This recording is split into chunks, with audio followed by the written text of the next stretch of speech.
மறக்க முடியாத விருதுகள்ன்ற அது அவர்கிட்ட அந்த தெய்வத்திட்ட வாங்கின விருதைத்தான் மறக்க இல்லாது. 3 தரம் அவர்கிட்ட கையால் வாங்கியிருக்கிறேன். மற்றபடி கூட சந்திச்சிருக்கிறோம். அது எனக்கு கையாலாம் நடுங்கும், வேர்க்கும். கிட்ட போய் வாங்குறதுன்னா வேந்து. அது தலைவனும் தலைவற்றாவ பிள்ளை ஒரு பொம்பளை பிள்ளையும் வந்தது இருக்கா. வந்து நாங்கள் போக அவவே எழும்பி எங்களுக்கு மரியாதை தந்து, அப்போ அந்த பிள்ளையும் எழும்பி கொஞ்சி அது நாங்கள்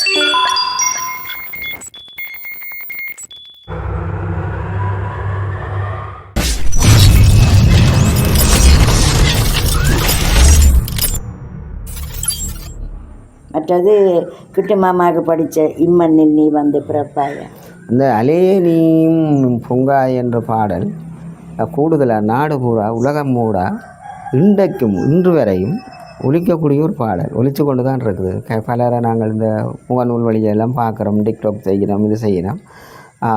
இப்போ நீங்கள் சாதாரணமாக சொல்லலாம் அந்த பாடல் கூட எங்களுக்கு ஒரு வெற்றி. ஆனால் அந்த பாடல் இன்றைக்கும் வாழ்ந்து கொண்டு இருக்கும். அதிலேயும் ஒரு சில வரிகள் அந்த அலை என்ற பாடல் வந்து சில பேர் கூடுதலாக வந்து விரும்பி அந்த பாட்டை ரசிக்கிறத நாங்களும் பார்த்துருக்குறோம். அலையே நீயும் பொங்காதே, இலக்கினை நீயும் மறைக்காதே, சிலை போல் இப்போது இருக்கின்றேன், கொடும் சிங்களம் வந்தால் சிதைத்திடுவே, அலையேயும் பொங்காதே. மறைந்த நம்பீரர் கனவேந்தி பகைப்படகினை உடைக்கவே நிலை எடுத்தேன், கத்தாதே அலையே கணப்பொழுது ஏதோ சத்தங்கள் கேட்குதே கடல் மீது, அலையே நீயும் பொங்காதே, இலக்கினை நீயும் மறைக்காதே, அலையே நீயும் பொங்காதே. இந்த பாடல் நீங்கள் படிக்கிற பொழுது இந்த எங்களுடைய உணர்வுகளை நீங்கள் பார்த்துருப்பீர்கள். என்னென்றால் அந்த உண்மையிலே ஒவ்வொரு பாடல்களும் இவையுமே வந்து தட்டி விட்டுட்டு போகிற மாதிரியான பாடல்கள் அன்றைய காலகட்டத்தில் இருக்கையில் இன்றைக்கும் இருக்கையில் அந்த பாடல்கள் வாழ்ந்து கொண்டு இருக்குது. இதில் சில கேள்விகளம்மா, உங்களுடைய கலைப்பயணத்தில் உங்களுடைய பாடல் துறையில் வந்து நீங்கள் தமிழீழத்தில் தலை சிறந்த முன்னணி பாடல்களோடு யாரோட அந்த பாடல்கள் இணைஞ்சு பாடியிருக்கிறீங்க? இணைஞ்சு பாடல் உங்களுக்கு இணைஞ்ச பாடல்கள் இருந்தது தானே? தாயக பாடலா? தாயக பாடல், தாயக பாடல்ன்றது குமாரசாமி என்ற ஒரு அவரோட சேர்ந்து அதான் பூரமாக பாடினது. அடுத்தது சாந்தனோட தான். அந்த மானம் ஒன்று புதியதோர் புறம் என்ற இசைத்தட்டில் தான் இந்த மானம் ஒன்று, அதிலே ஒரு பாட்டு சாந்தனோட பாடியிருக்கிறது. நெருப்பில் விளைந்த பொறிகள் நாங்கள் நஞ்சை தின்னும் புலிகள் என்ற பாட்டு உண்டு. அது பிரபல்யமாகையில் அந்த வீட்டில் அது. அடுத்தது சாந்தனோட இந்த பாட்டு. மற்ற இன்னும் ஒரு பாட்டு முதல் பாடி இருக்கிறேன்னு அது அந்த மறைமுகமாக போயிட்டு நானும் போய் அந்த பாட்டு கேட்கவில்லை. இதெல்லாம் கூடுதலாக தனி பாட்டு தான். இன்றைக்கு தமிழீழத்தினுடைய ஒரு தலை சிறந்த பெண் பாடகி, மூத்த பாடகியாக இருக்கிறீங்க. இந்த பாடகி என்ற அடிப்படையில் உங்களுக்கு அந்த கிடைச்ச அந்த விருதுகள்ன்றது வந்து பல விருதுகள் நீங்கள் வென்றிருக்கிறீங்க, பெற்றிருக்கிறீங்க. ஆனால் இதில் மறக்க முடியாத இந்த பல விருதுகளில் வந்து இந்த மறக்க முடியாத சில நபர்கள்கிட்ட நீங்கள் அந்த விருதுகள் என்று சொன்னால் அந்த தருணங்கள், அந்த உணர்வுகளை நீங்கள் எப்படி வெளிப்படுத்துகிறீர்கள்? நீங்கள் மறக்க முடியாத விருதுகள். மறக்க முடியாத விருதுகள்ன்ற அது அவர்கிட்ட அந்த தெய்வத்திட்ட வாங்கின விருதைத்தான் மறக்க இல்லாது.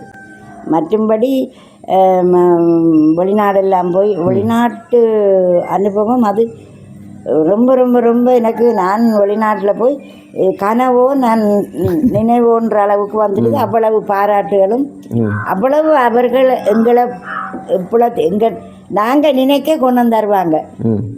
என்னென்றாலும் நாங்கள் நினைக்க செய்வாங்க. நாங்கள் இப்போ நினைக்கணும்னு செய்தால் அப்படி ஒரு உணர்வோடு அவ்வளவு பாசத்தோடு அதை வாழ்க்கையில் மறக்கவே முடியாது. இனியும் அப்படி வராது, முதலும் அப்படி இல்லை. நாங்கள் போன காலகட்டம் அது மறக்கவே மாட்டோம். நெடுகனா அது கதைக்கிறது. அப்படி நல்ல பயபக்தியும் நல்ல மரியாதையும் நல்ல வரவேற்பும் கச்சேரி எல்லாம் முடிஞ்சால் ப்ரோக்ராம் எல்லாம் முடிஞ்ச கையோடு இங்கெங்கே எல்லாம் கொண்டு போகணுமோ, ஐயோ வேண்டாம் வேண்டாம்னு சொல்லி சொன்னாலும் விட மாட்டாங்க. அப்படி அதாவது அந்த அந்த கஷ்டப்படுத்தி அவங்க எங்கட அந்த இசை நிகழ்வை பார்த்து உங்களோட இதுகளில் இருந்த அந்த பாடல்களை அதை வாழ்க்கையில் மறக்கல. அது யாருக்குமே அந்த சந்தர்ப்பமும் அமைஞ்சிச்சு. அது கொடுத்து வச்சிருக்கேன் நீங்கள் கொடுத்து அது நல்ல ஒரு சந்தோஷம். உங்களுடைய கலை பயணத்திலே அம்மா தமிழீழ விடுதலை புலிகளுடைய தேசிய தலைவர் அவர்களுடைய கரங்களால் வந்து நீங்கள் எத்தனை விருதுகள் பெற்றிருப்பீங்க? நான் முதல் அந்த விடியலின் பாடல் பாட்டுக்கு ஒருக்கா வாங்கியிருக்கிறேன், உன் தம்பி போனானோட.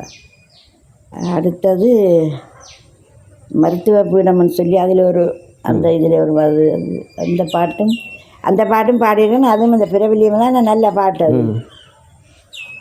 நல்ல பாட்டு. அது கடைசியாக நாங்கள் எடுத்த பாட்டு. அதுலேயும் வாங்கியிருக்கேன். 3 தரம் அவர்கிட்ட கையால் வாங்கியிருக்கிறேன்.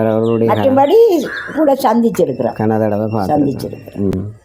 அப்படி நீங்கள் அப்படி ஒரு அந்த குழுவாக தானே நீங்கள் போகணும். அப்படி போகிற பொழுது உங்களில் ஒரு ஆனந்தம், ஒரு பெரிய ஒரு மகிழ்ச்சி.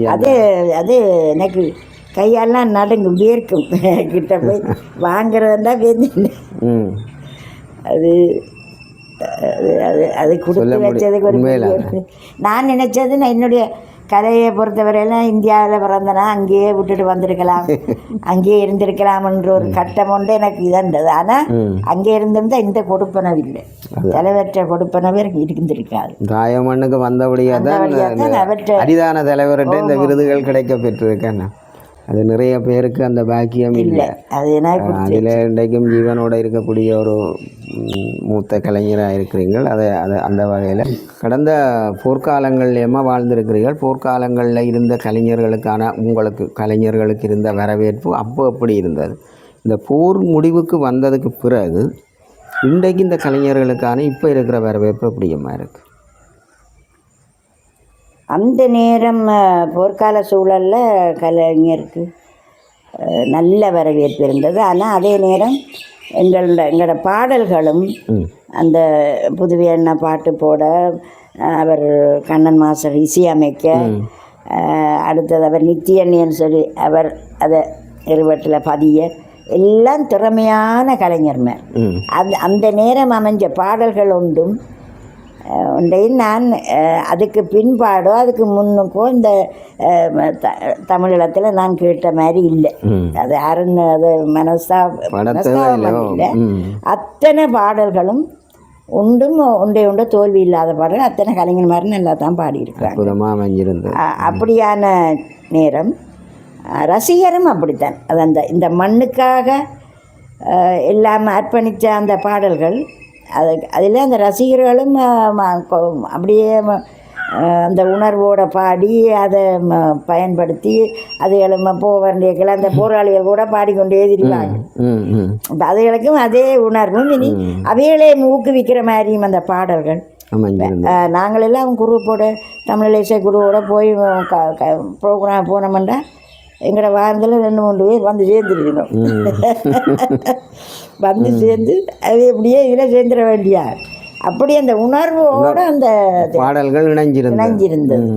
அதை மறக்க முடியாது. ஆனால் இப்போ அப்படி இல்லை. இப்போ அது இல்லைத்தானே. இப்போ இப்போ எல்லாம் சினிமா பாடல்கள். அதே சினிமா பாடல் முந்தி நாங்கள் பாடுற பொழுது இருந்த பாடல்கள் இல்லை. இப்போ என்னென்னவோ பாட்டெல்லாம் போகுது, டப்பாங்குத்து தான். அப்படி இருந்தாலும் அந்த பழைய பாடல்களை இப்போ கொண்டாடுறாங்க. பழைய சுசிலா சௌந்தரராயன் பாடின பாடலை இப்போ கொண்டாடுறாங்க. அப்போ அந்த நேர பாடல்கள் கலைக்கும் இந்த நேர இதுக்கும் எவ்வளவோ வித்தியாசம். ரசிகரும் அப்படித்தான்.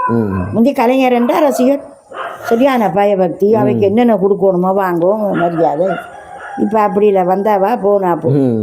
ஏன்னா இப்போ எல்லாரும் மேடை ஏறிக்கிட்டோம். இப்போ படித்தவ படிக்காத அதுக்காக இவங்க கூடாதுன்னு சொல்லுவார். இப்போ ஆண்டவனால் கொடுத்துருக்கு. கர்நாடக தெரியாதெல்லாம் நல்லா பாடுறாங்க. படித்தவையை விட நல்லா பாடுதுகள். ஆனால் ஒன்று என்ன, அந்த படித்தவைன்ற பாடல்கள் கொஞ்ச நாளைக்கு நீடிக்கும். இது அரைவாசி ஒரு ரெண்டு வருஷம் தான் இந்த இடத்துல ஆளை காண கிடைக்காது. அதுதான் முதல் இதாக பாடுதல் செய்யுதுகள். அது இல்லைன்னு சொல்லி இந்த கலைக்கு மதிப்பு கொடுக்க வேணும். அன்றைய காலகட்டங்களில் இருந்த அந்த சுவாரஸ்யமான வாழ்க்கை முறையை மிகப்பெரிய ஒரு சந்தோஷத்தை கொடுக்குற பொழுது பசிபட்டினியும் இருக்காது. அதே மாதிரி நிறைய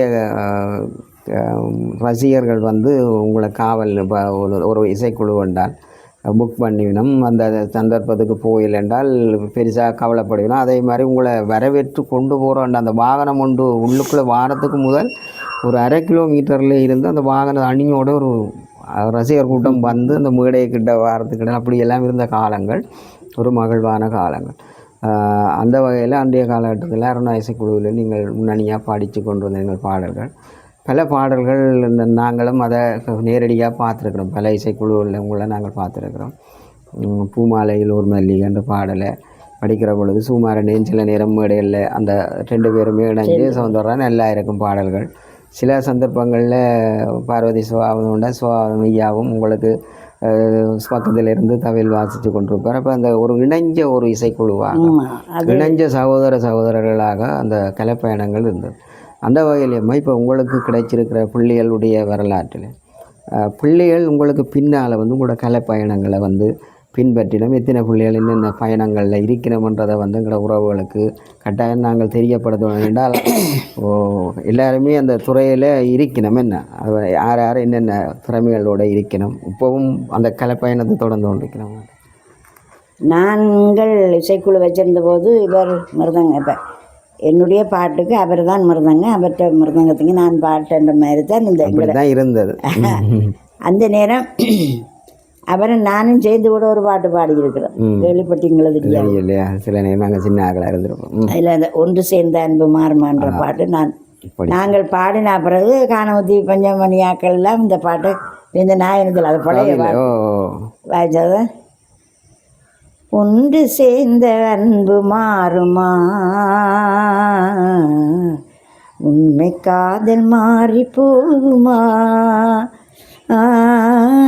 ஒன்று சேர்ந்த அன்பு மாறுமா, முன்னாளிலே கொண்ட பொல்லாப்பிலே மண்மீதிலே வேறு பெண்ணேதம்மா, சொந்தமின்றியே நாங்கள் கொண்டோம் காதலே, என் ஆசை தங்கமே நேசம் மாறுமா, அழியாத அன்பிலே இணைந்தோமே ஒன்றாய், பண்போடு நாமே இன்பங்காணுவோ பாரிலே நாளுமே, ஒன்று சேர்ந்த அன்பு மாறுமா, உண்மை காதல் மாறி போகுமா, ஒன்று சேர்ந்த அன்பு மாறுமா. இந்த பாட்டு அன்றைய காலகட்டத்தில் பாடினா இப்போ ஒருக்கா பாடி எந்த கட்சி மேடை போனாலும் இதை கேட்பாங்க, ரசிகர்கள் கேட்டுக்கொண்டிருக்கணும். அவரும் பாடுவார். அந்த முந்தைய பழைய காலத்தில் ஜெயராமன் ஒருத்தர் பாடினார், நல்ல பாடுவார். அவர்கிட்ட வாய்ஸ் மாதிரி தான் பாடுது. இப்போ உங்களுடைய இப்போ அந்த காலத்தில் இருந்துட்டு நீங்கள் 2 பேரும் கணவன் மனைவியாக இந்த துறைகளில் இருந்தீங்க. உங்களுக்கு கிடைச்சிருக்கிற இந்த பிள்ளை செல்வங்களில் வந்து இவியல் என்ன இதில் இப்போ பொம்பளை பிள்ளைகள் அதில் அந்த துறையில் என்னென்ன இதில் படித்து கொண்டிருக்கிறாங்க? அது இப்போ அப்படியே அந்த நேரம் அதன்படிக்கு என்ன மூத்த பையன் அவன் நாதசரம் வாசிக்க பழகின காலம்தான் ஐபிக்கு போராளி தானே, அவங்க முடிச்சுட்டாங்க. அதை விட அடுத்தது பொம்பளை பிள்ளை அவள் ஒரு மிருதங்க டீச்சர், நல்லா பாடுவார். அருணாவசியிலையும் பாடினவ மிருதங்கம் வாசிக்கிறது. அவள் இப்போ அந்த போராட்ட சூழ்நிலையில் ஆளை காணையில் எங்களோட வந்து ஆள் இல்லை, என்ன நடந்ததோ தெரியாது. அவனோட பிள்ளை உண்டு இப்போ எங்களோட தான் இருக்கு, 1 வயசு பிள்ளை, பொம்பளை பிள்ளை. இப்போ ஓயில் எடுத்துகிட்டு இருக்கிறான், தாயும் இல்லை தகப்பனும் இல்லை, இப்போ டியூஷனுக்கு போயிட்டான். அப்படி அடுத்தது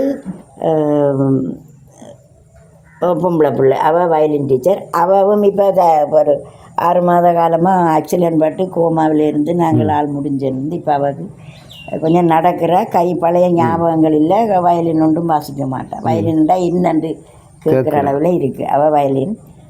மற்ற பிள்ளை சாதுவாக பாடுவாள். மற்றது அடுத்த 2 ஆம்பளை பிள்ளைகள் நாதஸ்வரம் வாசிக்கிறான், வவுனியாவில் இருக்கிறான், மேள கச்சேரியில் பாடுவான்.